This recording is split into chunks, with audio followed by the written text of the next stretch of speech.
तो बच्चों कल हमने पढ़ा था इर्रेशनल नंबर्स को नंबर 9 पे लोकेट करने का तरीका। तो इसी बेस पे रैंडमली एक क्वेश्चन आ जाता है। तो आज एक क्वेश्चन करते हैं हम कि अंडर रूट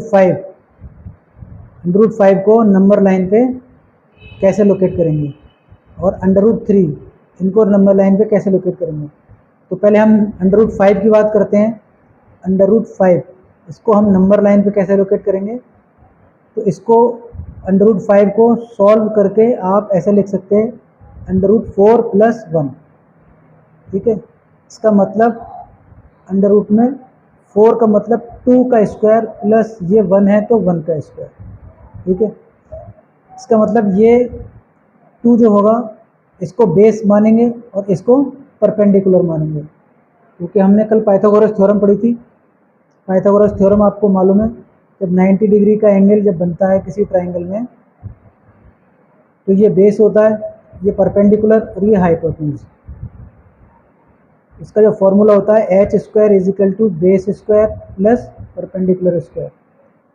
तो हम इसे बेस मानेंगे और इसे परपेंडिकुलर मानेंगे। अब इसको नंबर 9 पे किस तरह से लोकेट करेंगे। तो आप एक लाइन खींचें, एक लाइन जैसे मैंने ये खींच दी। ठीक है, यहाँ से हम चलते हैं 0 1 नंबर 2 3 4 1 2 3 4 ये बराबर बराबर भाग लेते हैं हम, 1 इंची के बराबर भाग ले रहे हैं, कुछ भी हो सकता है इसमें। ये 5। ठीक है, तो इस तरह से हम प्लस चलेंगे। तो हमने कहा ये 2 को हम बेस मानेंगे और इसको परपेंडिकुलर मानेंगे। एक तो यहाँ पे 2 कहाँ है, ये 0 से 2, इसका मतलब यहाँ से यहाँ तक इसकी दूरी 2 हो गई। तो ये जो है पूरा ये बेस मानेंगे हम इसको। ठीक है, इसको जब मैं बेस मानूंगा यहाँ पे हमें 90 डिग्री का एंगल ड्रॉ करना पड़ेगा। 90 डिग्री का एंगल ड्रॉ करने के लिए आपको किसी भी रेडियस से इस पॉइंट से एक आर्क ड्रॉ करें। ठीक है, एक आर्क ड्रॉ किया मैंने। तो ये जो आर्क है इस लाइन को जहाँ काट रहा है, ये आर्क इस लाइन को जहाँ पे काट रहा है यहाँ से फिर मैं इसी रेडियस का, सेम रेडियस का एक आर्क और बनाऊंगा। तो ये 60 डिग्री का एंगल बनेगा। अगर इस आर्क को इस पॉइंट से हम मिला देंगे तो ये 60 डिग्री एंगल बनेगा। फिर मैं यहाँ से इसी आर्क से इस आर्क के ऊपर एक आर्क और बनाऊंगा। तो ये जो आर्क जहाँ काटेगा यहाँ पे ये 120 डिग्री का एंगल बन जाएगा। करीब मैं लाइन खींच दूंगा। अब हमें 90 डिग्री एंगल ड्रॉ करना है, तो इन दोनों के बीच में हमें 30 डिग्री एंगल मिलेगा, इसका आधा और इसका आधा।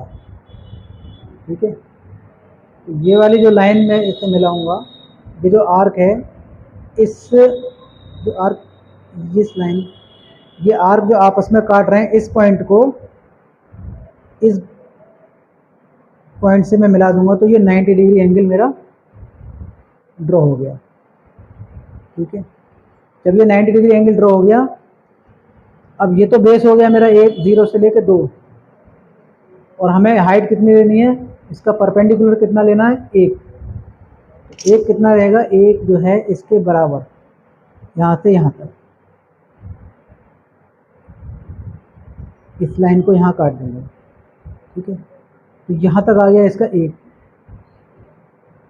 ये जो आएगा इसका परपेंडिकुलर, ये हो जाएगा इसका बेस। ठीक है, इसको मैं इस पॉइंट को इस पॉइंट से मिलाएंगे हम 0 से। इसको जब हम 0 से मिला देंगे इस तरह से, ठीक है, तो ये जो वैल्यू निकल के आएगी मेरी, ये वैल्यू निकल के आएगी अंडर रूट 5। ठीक, अंडर रूट 5 क्यों निकल के आएगी, क्योंकि बेस जो मेरा है वो 2 का स्क्वायर यानी 2 है, बेस 2 है और परपेंडिकुलर 1 है। तो base square plus perpendicular square is equal to hypotenuse square. ठीक है, तो इसका 2 का स्क्वायर प्लस 1 का square is equal to H square. तो 2 square is equal to 4 plus 1 square is equal to 1 is equal to H square. H square is equal to 5, H square is equal to 5, तो H is equal to under root 5। तो ये जो यहाँ से यहाँ तक की जो दूरी होगी मेरी वो अंडर रूट 5 होगी, ठीक है, अंडर रूट 5। अब इसको आप सेंटीमीटर मान सकते हैं या मीटर मान सकते हैं, जो भी है, तो अंडर रूट 5 होगी। तो अब क्या करना है आपको, एक तो ये आप यहाँ से लेके यहाँ तक की दूरी नापेंगे और यही नापने के बाद यहाँ इसको पॉइंट लगा देंगे, ठीक है। तो वो अंडर रूट 5 इस लाइन पे कहाँ मिलेगा वहाँ पता चल जाएगा। या फिर आप इतनी बड़ी रेडियस का, ठीक है, इतनी ही बड़ी रेडियस का यहाँ से इस पॉइंट से, तो इसी रेडियस का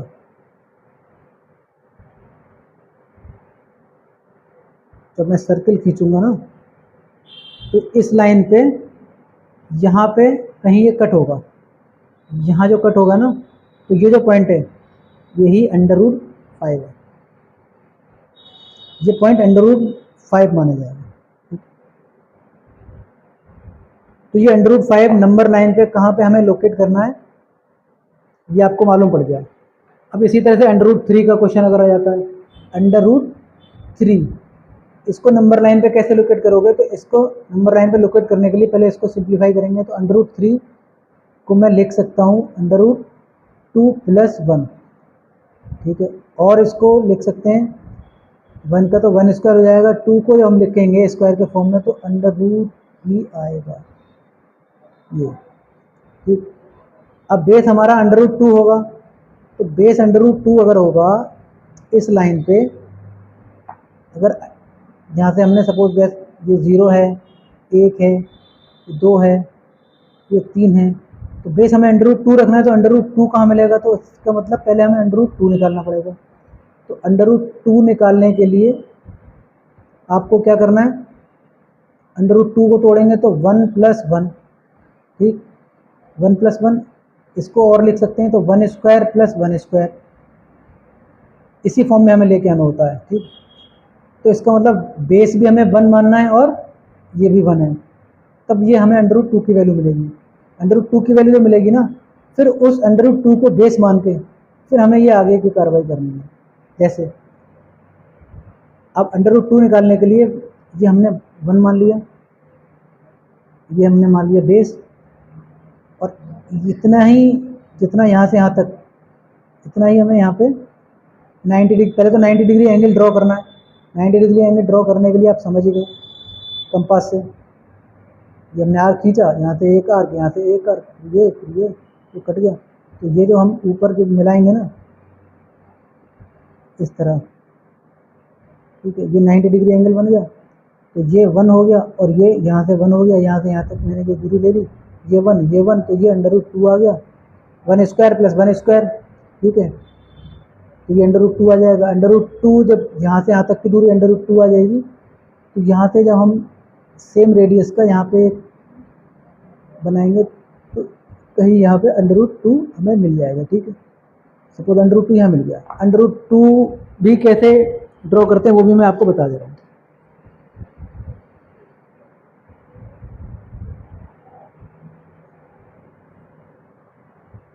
0 1 2 3 4, 1 2 3 4।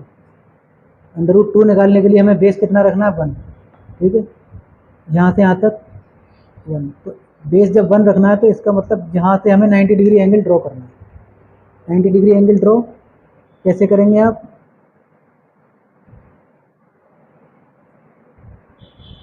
यहाँ से यहाँ तक बनाया, एक आर्क यहाँ लगा दिया और एक आर्क यहाँ लगा दिया, ठीक है, इस आर्क से ऊपर लगा दिया और इस आर्क से यहाँ लगा दिया।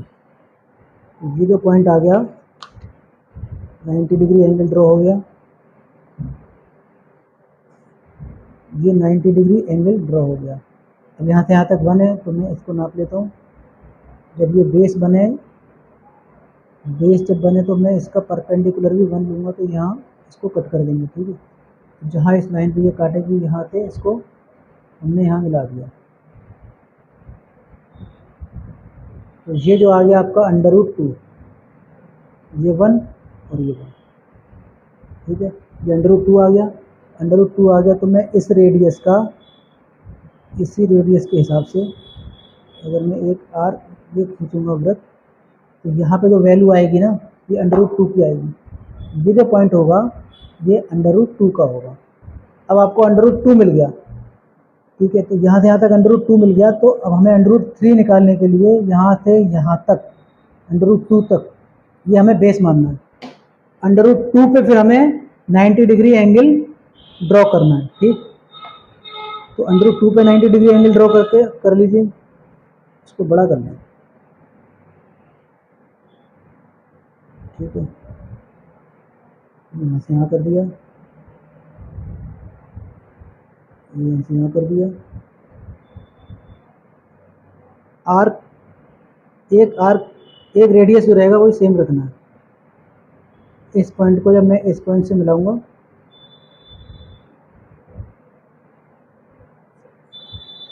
ये जो आपका आएगा 90 डिग्री एंगल आ गया, ठीक है। अब हमें क्या करना है, √2 इधर लेना है, √2 ये बेस है, और परपेंडिकुलर लेना हमें 1, ठीक है। 1 लेना है, तो हम 1 के बराबर यहाँ से यहाँ तक 1 है ना, तो 1 के बराबर √2 से ये 1 के बराबर यहाँ पे मैं एक लाइन खींच दूँगा। तो यहाँ जो लाइन ये 1 पे ये कट करेगी, इस लाइन पे मैं इसको 0 से मिला दूँगा, ठीक है। ये आ गया। अब इसके बाद हमें क्या करना है, इसके बाद हमें इतनी बड़ी रेडियस लेनी है, ये आएगा √3। ये जो वैल्यू निकल के आई ना, ये √2 और ये 1 और बेस √2। तो जब बेस √2 होगा और प्लस इसका स्क्वायर और ये परपेंडिकुलर 1 होगा, तो इसकी वैल्यू h की वैल्यू जो निकल के आएगी ना, वो निकल के आएगी 2 + 1 = h², 3 = h² और √3 = h, ठीक है। इसका मतलब ये जो वैल्यू आई यहाँ से यहाँ तक, ये √3 आ गई। यहाँ से यहाँ तक जो निकल के आएगी वैल्यू, वो √3 आएगी। तो मैं √3 के बराबर रेडियस लेने के बाद,